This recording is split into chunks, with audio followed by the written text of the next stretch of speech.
Hello, this is the luckiest maths teacher in the world. Today we look at collection of data and also types of data. So we'll first look at collecting data.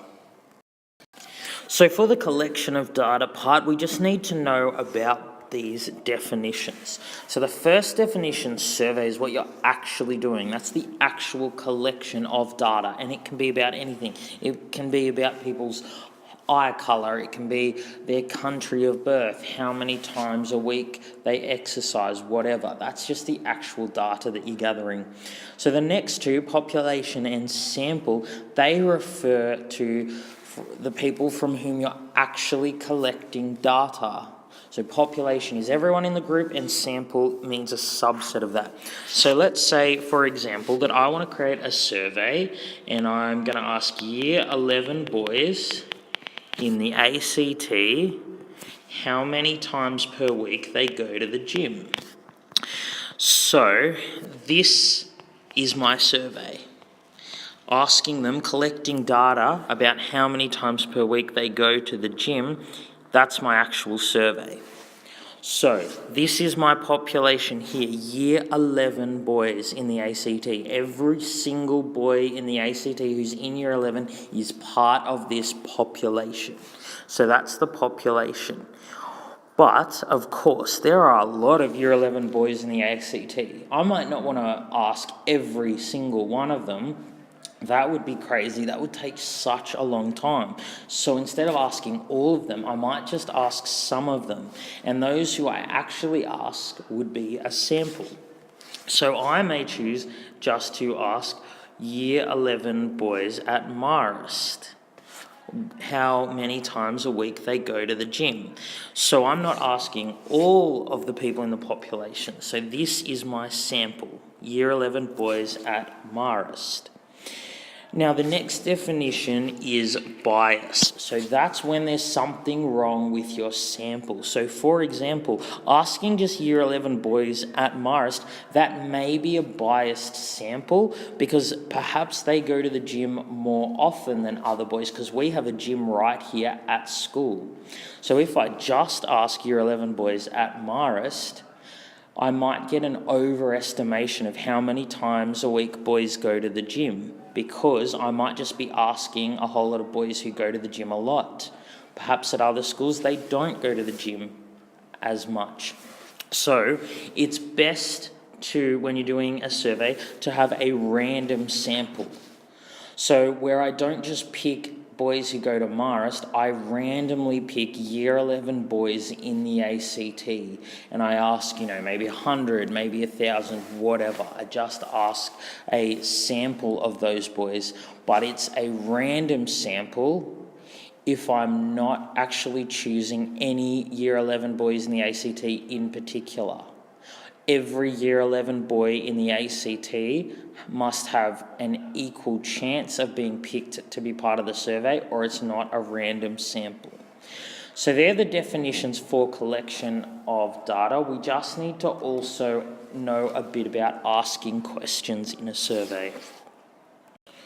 So when we're asking questions in a survey, we want them to have the following three characteristics. We need them to be clear, have only a limited number of possible answers, and be unbiased and not leading. So if I ask the question I spoke about before, how many times a week do you exercise? That satisfies all three, and that can be used in a survey. What we wouldn't want to do is we wouldn't want to ask a question like this. So if we ask this question, given that people who go to the gym more often are nicer people, what do you think of exercise? So if we ask that, that would be a bad survey question because it violates all of the three things I've listed above. So firstly, it's not clear. When you say to people, what do you think of exercise? Well, what do you mean? You could mean, do you think exercise is beneficial? Do you do lots of exercise? Do you like the thought of exercise?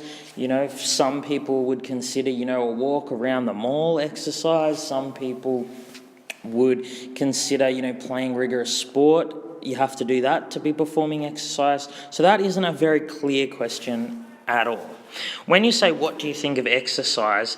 it has many possible answers. It's not yes or no. There's not like, 3 different possibilities. There are so many different answers you could give. And that's a problem because it makes it hard to compare. So if you say, what do you think of exercise? Someone might say, oh yeah, exercise is good for you, but I don't do it that much. Does that mean the person looks favorably on exercise or not? So we want a limited number of answers so we can compare. Now we want the question to be unbiased and not leading. This question here is leading and it's also biased. Now why is it leading and biased? Well, that's because it says at the start, given that people who go to the gym more often are nicer people. So if you ask that to someone, they're going to want to say yes. You're leading them towards saying that they like exercise because you're telling them that that makes them a nicer person.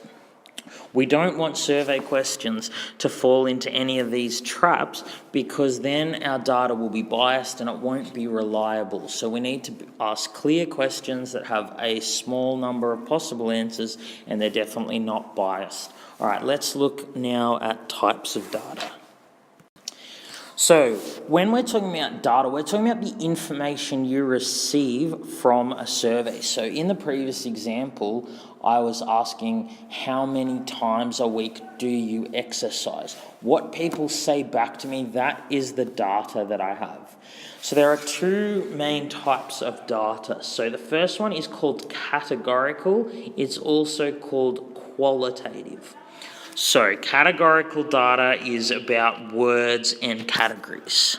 The other type of data is numerical, sometimes called quantitative. So of course numerical data is about numbers. So the way that you can distinguish these two is think about the question you ask in the survey. If someone responds with a bunch of words or a category, it's categorical data. So for example, if you ask somebody what is their country of birth, that is categorical data. If you say to someone, in which country were you born, they're not going to respond with the number 5. They're going to tell you a word. They're going to tell you something like Sweden or Australia or whatever. So that's why it's categorical. So if you ask a question and they give you back a number, then it's numerical data. So if I ask you how many times a week do you go to the gym, then you're going to respond with a number like 0, 1, 2, whatever. So that would be numerical data. So how many times per week you go to the gym. So we can further divide these 2 up. So categorical data, there are 2 types of categorical data and there are also 2 types of numerical data. So we'll now go through those. Please pause and copy this down if you need it. So let's first look at categorical data. So the 2 types of categorical data are ordinal data and nominal data. So remember this because ordinal means there's an order to it. It's still categorical, so we're still expecting people to give us words with ordinal data. So an example of that would be, say, rate a movie. You might say, you've got to rate it as very good or good, okay, bad, terrible. So if I ask somebody to rate a movie as very good, good, okay, bad or terrible, that's ordinal data because there is an order here. Very good is better than good is better than okay is better than bad is better than terrible. So that's why it's called ordinal data. That's why there's an order to it. So usually ordinal data involves you rating something with a particular word. Nominal data just means there's no order to it. So the person's going to respond with a word or category, but there's no order. So the one I used before, country of birth, is an example of nominal data. Australia isn't, ahead of Sweden, isn't ahead of Iraq or whatever. Nominal data, you're just giving a category and there are no orders to the categories. Another example would be, say, your eye colour. So that's like a category, it would be blue, green, or brown, whatever, but there's no order to the eye colour. So the two types of numerical data are discrete and continuous. So of course, numerical data involves the collection of numbers. So discrete data means it can only take a certain set of values. So the example I used before, how many times a week do you go to the gym? In fact, if I ask you how many times a week do you do anything, do you smoke, do you study, whatever, that's discrete data because it has to be, in this case, a whole number. You can't go to the gym 1.23 times. You have to give me a whole number if I ask you that question. That's why it's discrete. Continuous data, you don't have to give me a whole number. You don't have to give me a certain set of values. You can give me any value within a range. So for example, if I asked you what your height is in centimeters, it doesn't have to be a whole number. It might be, 180 centimeters. It could be 180.1235 centimeters. It could be 179.9992 centimeters. You don't have to give me a whole number.